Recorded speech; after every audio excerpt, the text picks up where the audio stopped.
Direct from the Air Canada Centre in Toronto, Canada, this is Broadcasters on Crack. Bill Wigglemen here, welcome to this special edition. As you can see, I'm standing outside the Air Canada Centre here in Toronto, Canada, where last night the impossible happened. The Maple Leafs were blown out of the rink so badly, both the roof and the sides of the building went with them. This is absolutely unprecedented in the history of this hockey club. The future of the Maple Leafs does indeed look bleak. Brian Burkhalter, the general manager of the team, told reporters he was contemplating serious changes. He said that he would likely send his top 6 forwards to the Siberian League at the Russian front. In return, they would be replaced by the skating bears from the Moscow Circus.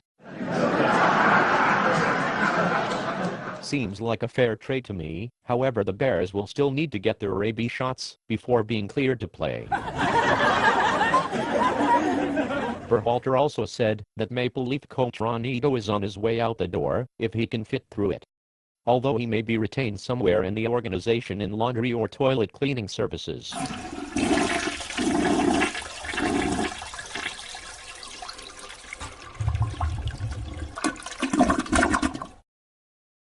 Sources tell us that Burkhalter will bring in Colonel Wilhelm Klink from Stalag 13 as the new head coach, which means Sergeant Schultz and Louis Labo will likely be his assistants.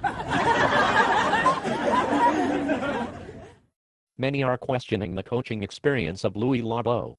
But what the hell? He makes the best apple strudel this side of Dusseldorf. The Leafs face another problem with their netminders. Goalie coach Francois Siv is trying out in a Toronto rehab clinic, while both goalies have had psychiatric treatment for shell shock and schizophrenia. Inside sources have told us that one of the goalies breaks out in hives and has uncontrollable nerve twitches at the side of rubber, while the other one tried to escape earlier in the season, which explains why he's always handcuffed when he's on the ice. However you look at it, the Maple Leafs have not won a Stanley Cup since the invention of color TV back in 1967. Even then, it was by accident.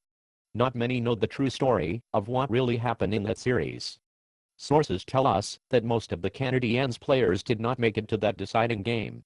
This was due to their attendance at a local strip club where they were tied up and taken advantage of by a gang of Toronto transvestites. Investigators from Interpol later found out that Harold Mallard and King Fancy had set the whole thing up. Anyway, the question remains after 43 years. What will it take to turn this franchise around? Some have said, bring in the mafia to rig the games. Others have suggested paying off the referees. Dynamite and C4 plastic explosives have not been ruled out.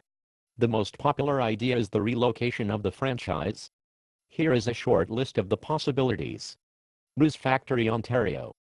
Flin Flon, Manitoba. The Barnum and Bailey Circus. Or failing all else, the center of fucking Lake Ontario.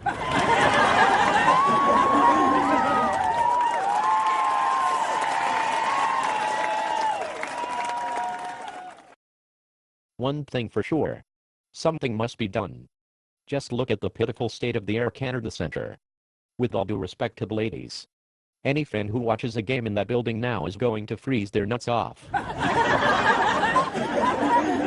Looking at it from another angle, the ownership could be responsible for this mess. Many believe the Leafs would be better off with new owners. Perhaps the Women's Institute or the 4-H Club. At the end of the day, it's the fans who are suffering from the poor play of the team. Many are complaining of various health issues while attending the games. Some of the symptoms include heartburn, indigestion, diarrhea, hemorrhoids, postnatal drip.